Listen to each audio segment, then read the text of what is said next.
padişah depşelîn got, mamosteyê min zanyarî bê hiş, wek dîra bê armanc e, tu çawa nîşan didî vê yekê?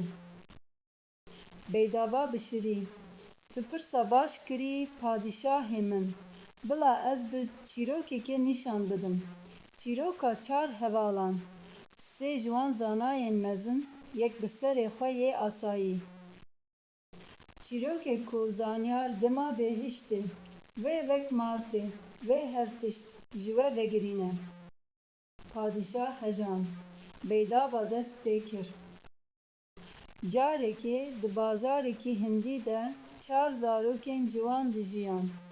Sê ji wan ji bavên xwe yên mezin pirtûkên zanyariyê wergirtin. Çû ber malek mamosteyê ku navê wî di her bajar de bi serfirazî bû. Sê hîn bûn, sê bibûn zanyarên cîhanê.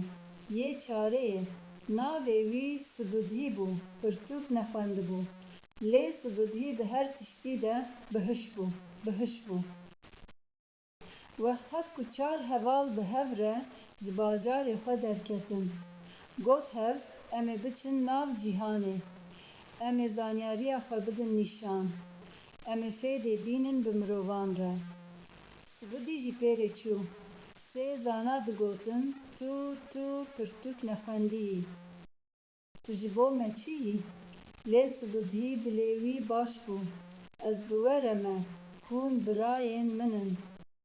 Çar di rêrê çûn nav daristanê, daristaneke mezin û tarî. Di rê de gedrekî hestî dîtin. Hestiyê heywanekî mezin wek şêr. Bi tenê hestî kelaşa şêr, di nav giyahên dirêj de. Yekem zana got, birayên min, em zanyarê xwe nîşan bidin. Em ê vî hestî bibin canî. Ez ê hestiyê wî yek bi yek bişopînim. Ez ê li ser hev bisazînim. Çû dest bi karê xwe kir.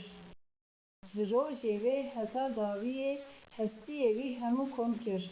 Lê neçêkir, bi pîrê xwe zanyariyê. Kelaşa şêr ji nû ve danî. Yê duduyê zana got, niha ez navî Zûlêl bi laş bigoşt.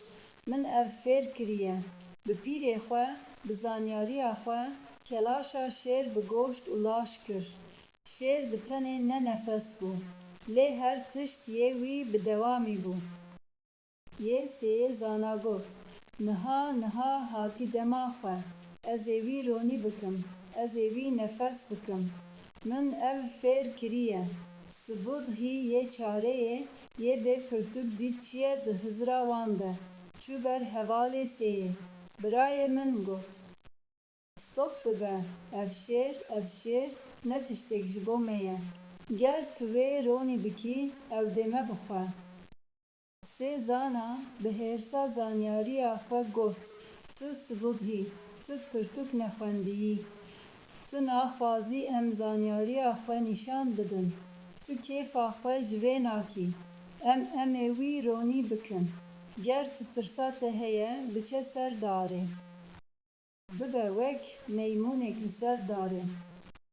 Subudhî dît, sê heval nevê bibihîzin. Subudhî bi xemgîniya xwe çû ser dareke mezin. Li wir li ser darê rûnişt. Yê sêyê zana, bi pîrê xwe yê zanyariyê şêr ronî kir. Şêr nefes wergirt. Şêr çavên xwe vekir. Şêr li dora xwe nihêrî. Sizana li ber wî.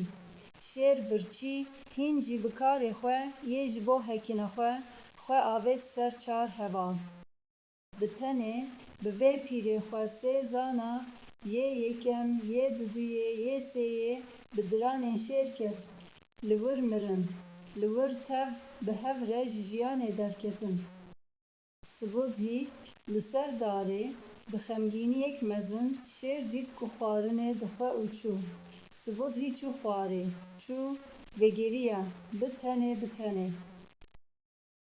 Beydava li padişahê hejand. Padişahê min zanyarî bêhiş, wek dîra bê armanc e. Yan jî wek kêra di destê zarokî de.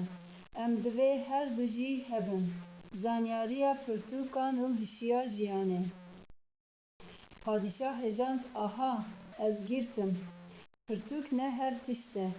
Mêr divê her du destê xwe bi cih bike, bi pirtûkê û bi hişê asayî. Beydaba bişirî.